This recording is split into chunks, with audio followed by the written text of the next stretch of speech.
ওলাই আহিছোঁ অলপ আমৈহঁতৰ ঘৰলৈ। দেহা মই আৰু মা পিছে পিছে মই আগে ফটো কেইখনমান মাৰিম বুলিয়ে ভাবিছিলোঁ।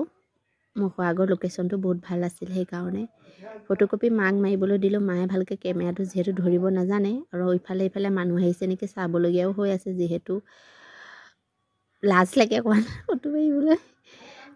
সোনকালে ঘৰলৈ যাওঁগৈ বুলি কেইকপিমান ফটো মাৰি গুচি আহিলোঁ। দেহা ইমান পটাপট যাব লৈছে নাই, মোতকৈ আগত যাব বিচাৰিছে সি। নাই নুশুনে, মই হাতত ধৰিলেও যাবলৈ নিবিচাৰে সি। ডেড দৌৰ মাৰিছে আগত, দেখিছেনে কেনেকৈ গৈছে। তেনেকৈ খোজকাঢ়িব গৈছে পাৰিছে যে পূৰা গৈছে। মনটোৱে ভাল লাগে এনেকৈ দেখি পিনি, মোৰ যে ল'ৰাটো এনেকৈ যাব পৰা হৈছে বুলি। কালি পৰহি জন্ম হৈছেহে, ইমান সোনকালে ডাঙৰ হৈছে। দিনবোৰ কেনেকৈ গৈছে ধৰিবই পৰা নাই। ইফালে মানুহবিলাকে সন্ধিয়া হৈ আহিছে, মানুহবিলাকে গৰু ছাগলী আনিলে, আমাৰো আনিব লাগে বুলি ঘৰলৈ বাট ল'লোঁ।